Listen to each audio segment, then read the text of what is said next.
Good evening, guys. Thanks for coming. Pardon me. A few things that we need to get through and clarify on a few things. So, everyone here tonight should have their handbook.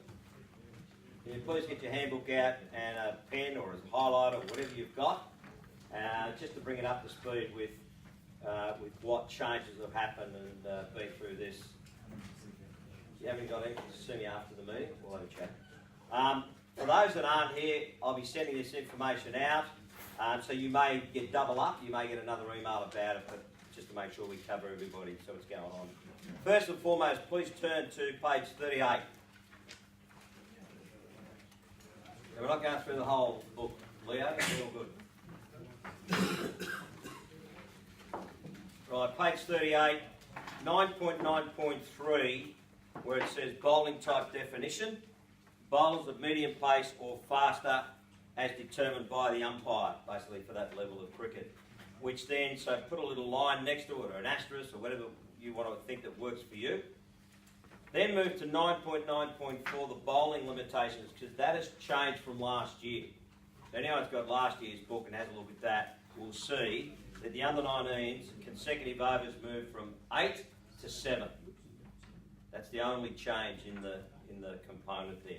But it's important to know because already the first two games and the feedback I've had, and I've spoken to a few captains, they do not know about this, or they're claiming they don't. They may well have been sent the information. So it's important for us at the start of a game, when we get the team sheets, make sure, now a couple of things on the team sheets just to add to that. When you get a team sheet, make sure please they put their full name, their full first name, and then their surname. Their full name on the team sheet. Next to that should be whether it's an underage bowler for fast or medium pace bowling. Doesn't affect spinners. Okay? Clearly under those rules. Okay? So please keep an eye on that. Please turn to page 40.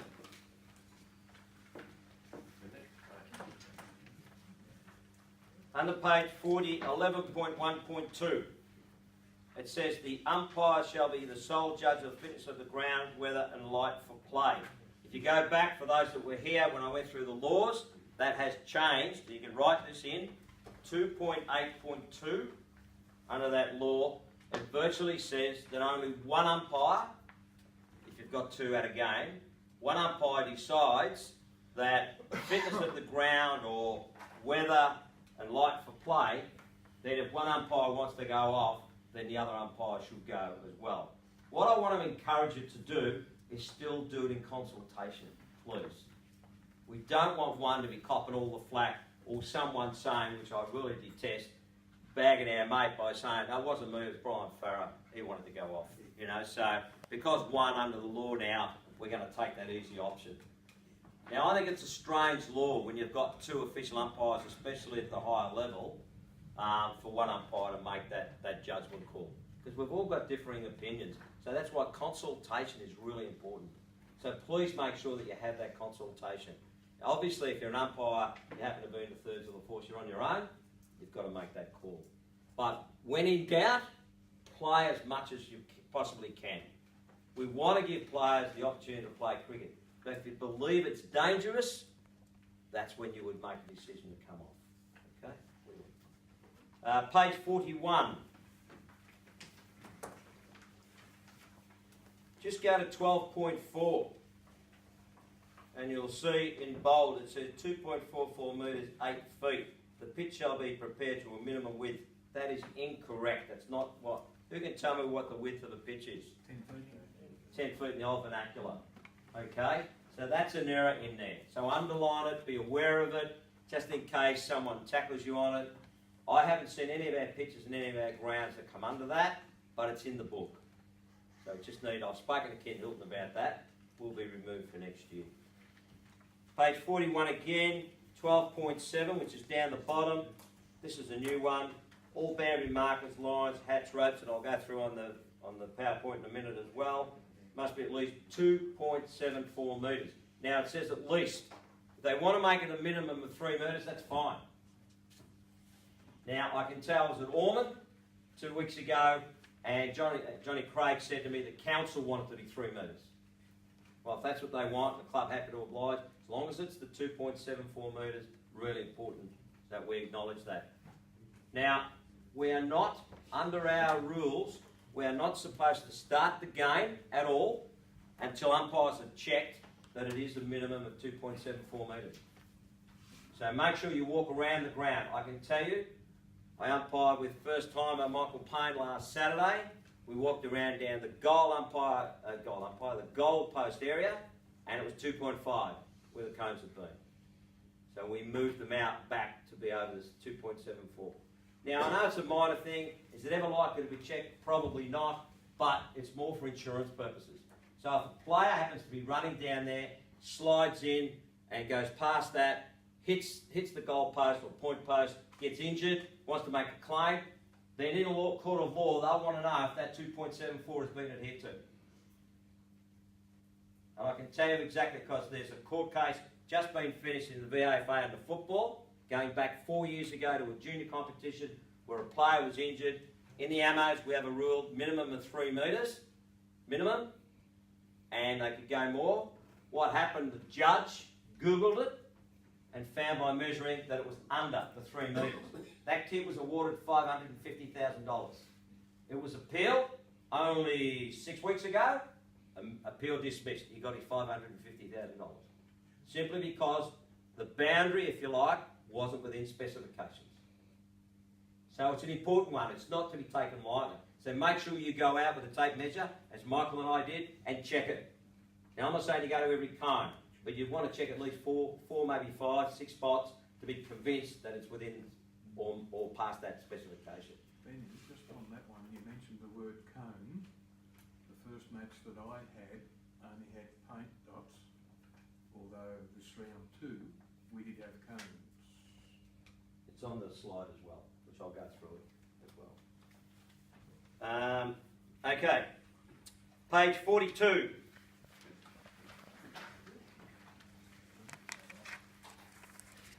(16.1) Part D. Now this is not new, but I want you to highlight it because it happened last Saturday when we had some rain and we had a couple of umpires who weren't sure what to do. I got an email. The umpire in question who sent me the email is not here tonight, but only after a conference. I read it this afternoon before I came here, and we've got to make sure we understand this one.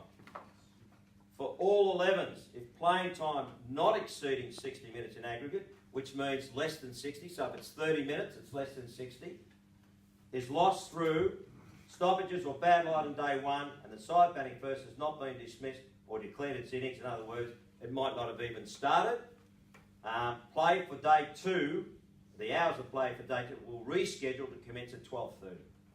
And what happened last Saturday was they lost 30 minutes. They didn't adhere to this. They decided to make what they call a common sense approach. That's fine to be common sense in so many ways, but we've got to go by the rules and laws that govern us. And that didn't occur. So we're going to make sure we get that right. Okay? Page 44.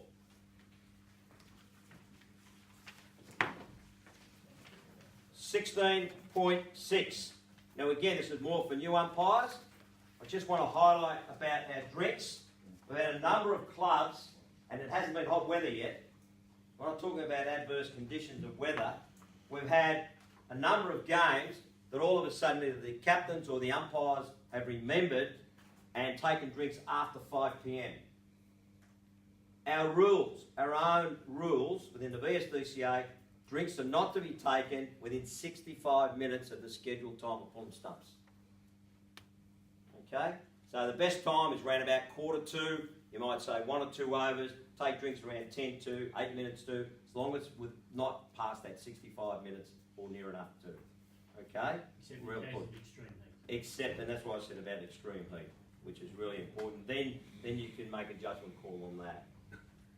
Page 45, 46, it covers over both, which is 16.12.2, 16.12.2, which is far short pitch deliveries, not within striker's reach. Turn over the page. Now, 1, 2, 3 lines down, you'll see it says normal cricket stroke shall be called and signalled wide ball. Please cross out the word wide and put in no.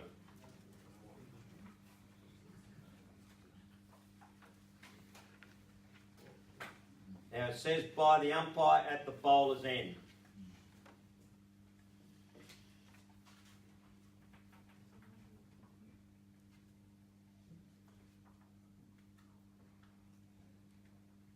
You all got that covered? Is this the international rule or only for our? No, it's a law of cricket now. But still matches playing, they signal wide. No wide if it goes over the head. But they signal. There's one overnight. Yeah, I know what they're saying, but I was Sri Lanka, Pakistanis, and Yeah, they yeah. covered. well, basically they got it wrong because it's a law of cricket now. Anything goes over the head here, even if the batsman plays at it, gets a hit, snick, whatever, it flies down a fine leg. If it goes over his head, it's a no ball. Whether he hit it or he didn't hit it, a no ball's a no ball. Clearly. But in his game, he took it a test. They play their own. Yeah, and they can. So what we need to understand is that law has been included in ours, and that's what will go on. No wides, there are no ball. So it's in the limited overs or in the test matches also? Yeah, well, it's supposed to be under the laws of cricket. But let's not worry about what they do. We need to make sure we worry about what we do. Both short and the longer version. Yeah. Oh, yeah, sorry. Yes. 52, 17.9.2. Now, this is fast, short deliveries above shoulder height of the striker. If you look at part B, this is what we've been talking about. Any fast, short pitch delivery not being a no ball, in other words, a front foot no ball or a foot no ball, which passes so high is not sufficient, then striker's reach to be hit by the bat for the normal cricket shall be called and signalled. What does it say there? Wide ball. Cross out wide, put no.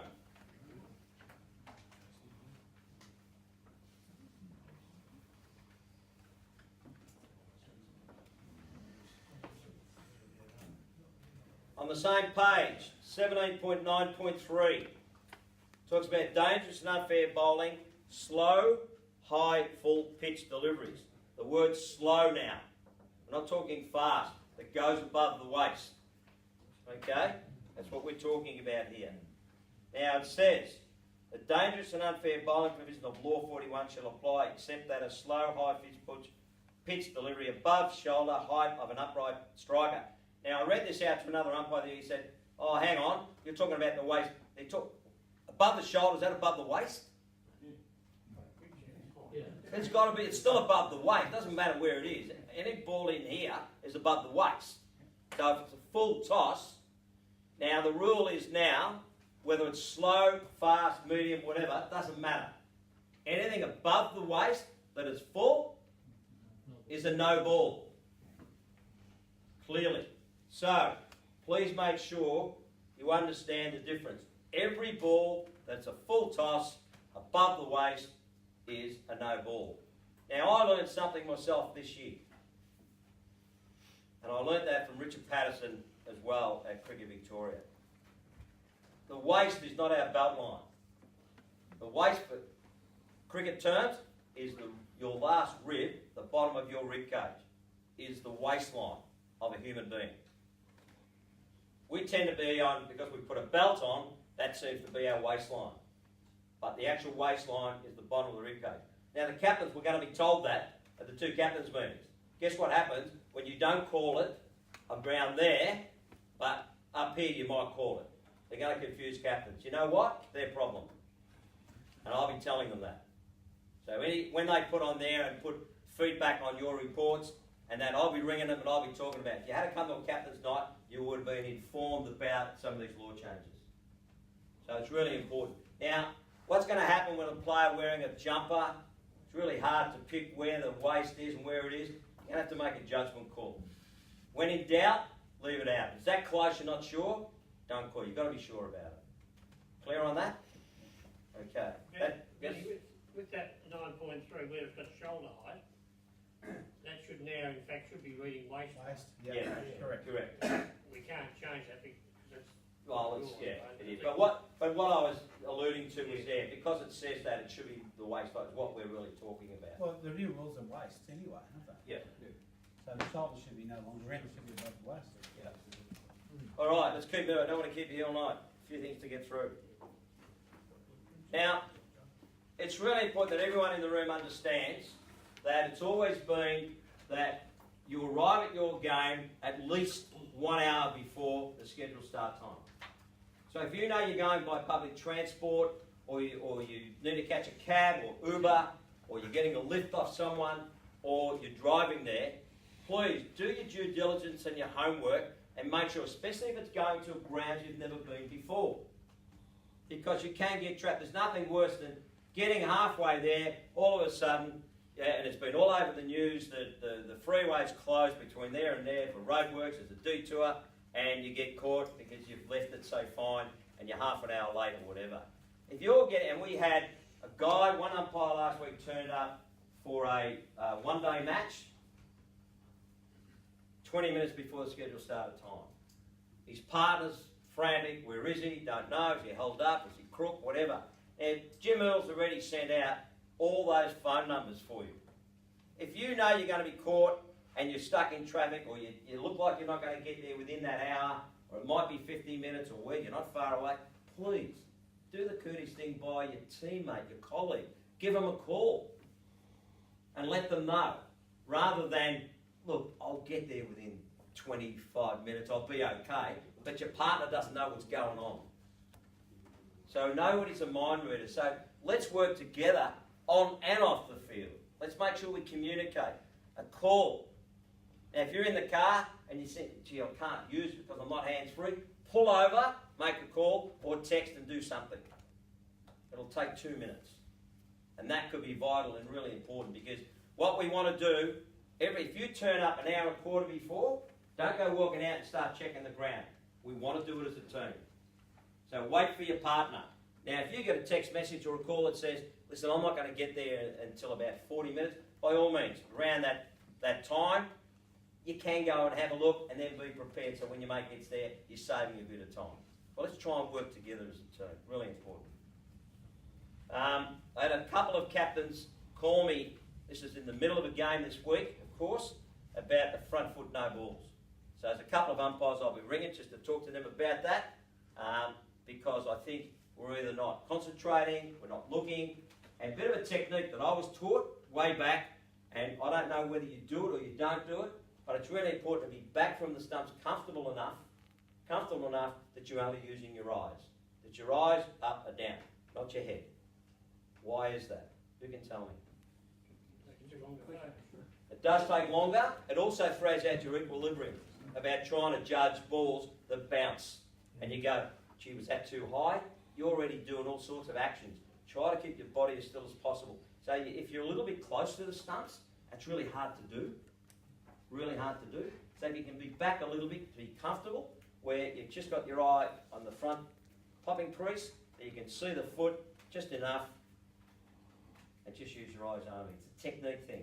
Practice it. Get your partner to tell you whether you're moving. I think I'm moving my head. Would you mind having a look at me? Just let me know. And then you can get that feedback, because it'll help you in your adjudication, especially with LBWs and the bounce or where it goes or whatever it might be. So please take that on board. Now, I've got 7 games. We're going the week before, a one-day game. We had 7 games, and of those 7, there was 3 in the seconds, and obviously the 4 in the first. They finished past the 6:30 deadline, and there was no comments sent, no penalties imposed. I asked why. We now have, which I managed to get through Cricket Victoria, who helped me, and there's now a comments box. Who's been putting in the reports? Have you seen those comments box? Please, if there's a hold-up, you've lost the ball, there's a player injury, whatever it might be, you write in your little notebook that says time's lost, put that in that comments box. Because I got an email here from the executive saying why these games finished late, we don't know why. 6:30 was the deadline, and I'll tell you, 6:45, 6:40, 6:45, 6:50 and 6:40. That was first 11.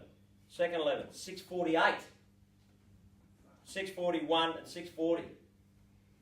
look, to me it's not hard, because as a collective and talking after the first hour, I recommend whether the captain wants it, likes it, doesn't, just say to that captain, after your first hour, you're 1 or 2 overs behind the overrate at the moment, just letting you know. After the second hour, you do it again. At drinks, at tea, you let them know. By the end of the day, you keep doing that, keep letting them know, and looking for stoppages, looking for delays. It could be the batsmen that meet after every over, they're taking a lot longer in the middle. Might not necessarily be the bowling side. So document that in your book. But that's all very well for you to document it, you know about it. Ken Hilton, the secretary, doesn't. Peter Flack doesn't. So we need to communicate with them that during our game, we finished at 6:40 because this and this and this occurred. And we gave those allowances. That's fine. If you believe that, you're in control of that. No one's asking you to cheat the system. What we're asking is for communication so these things don't happen. Who wants to finish, 6:48? We're finishing 20 minutes after scheduled time, 10 to 7 at night. I know the beer's still cold. Benny, that could have occurred in the first innings too. Yeah, it could. So you start late, you finish late. All I'm saying is document it, work together, and then put it in the comments box. So Ken Hilton, Peter Flack, they say, there's the reason why. But also be strong enough that if the clubs haven't adhered to your request and pushing it through, ping them, penalise them, put it in. Like to penalise Noble Park 3 overs. We gave them 6 times we spoke to them about their overrate. They did nothing about it. So it's really important. If we want to be the best competition outside of Premier, you already heard Dr. Hart talk about what's going on with Cricket Victoria. We need to lift our game. We need to lift our standards. Don't let the captains dictate what goes on and then let them run away with the time. We can control that. And if you communicate,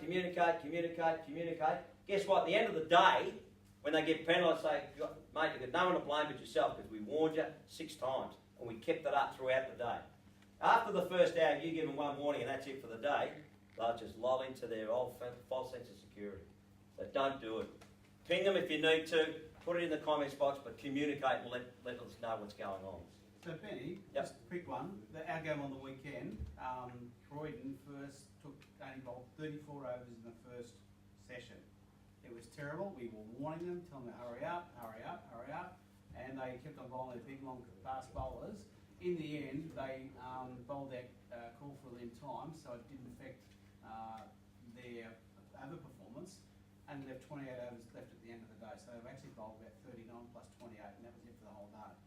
Croydon was the fault, but there's nowhere we can actually penalise them for that because the rules don't allow it. So Because of change of innings. No, but I we think... were 10 overs short for the day. I understand that, but under the rules, if you get a team out, you get the bonus of saying, well, you've got them out within the rules. Now, some clubs, and I've heard them say this to me, and I'm like, we're going to back ourselves to get them out. So yes, you're told about the over, we're going to back ourselves. Well, that's okay. They run the risk. But at the end of the day, when they should have bowled and they didn't get them all out, then you ping them. If they've got to be pinged 12 overs, so be it. because the season allocation's 10, isn't it? 10, yep. Yeah. But whatever it is. But that's what I'm saying. If it happens to be 12, guess what? The executive will take some action. Well, I've put that in the report. So anybody get them later on in the year? But put it in the comments box. John, I think Ken looks at those, and Yep. I think Ken would be dropping Croydon a line this week, saying Yep. after this match, saying by the way, the umpires have noted that you were extremely slow in 34 overs of tea instead of 42. And a follow-up to that too, Jeff, is I'll be ringing that captain. I'll be communicating with that captain and say, you're going to lift your overrate, you're going to finish up getting penalised. You're not going to get and win enough games that you think you're going to get finals and don't make it because you've been lost penalty points or whatever. So, but it's not about, I'm not that fussed that they go slow. What I am fussed about is we communicate that back to our executive, that we let everyone know what's going on. So you say that after 2.5 hours, they only bowled 34 and they should have bowled 43. By that indicates straight to the executive they're slow overrate here. And the fact they got them out. Caulfield complained because there was lack of overs left for them to bat in that second half of the day, which is fair enough too. Yeah, but a lot of clubs play and push within the rules and the boundaries.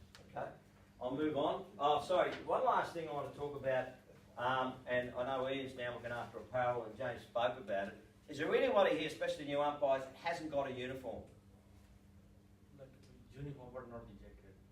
Yeah, but you've got you've got the shirt, you've got your black pants, nice clean shoes, nice white hat. Yes. Because in round one, we had a new umpire turn up with a red cap. I'm talking about you, I know you're there. Red cap. Now I'm not blaming, I'm not saying it's his fault. But what I am saying is that we need to understand right from the start, we're an organisation that has a uniform to conduct our business and what we do in our job and our role. So we're going to make sure that we take a bit of pride. So it's really important that if you're a new umpire and you haven't got a hat, you haven't got this, you haven't got that, whatever it might be, please communicate that, especially through to the Umpires Association executive and now to Ian, all those, because if they don't know about it, they can't help you. So we've got to make sure that our dress code is pretty good, okay? All right, keep moving.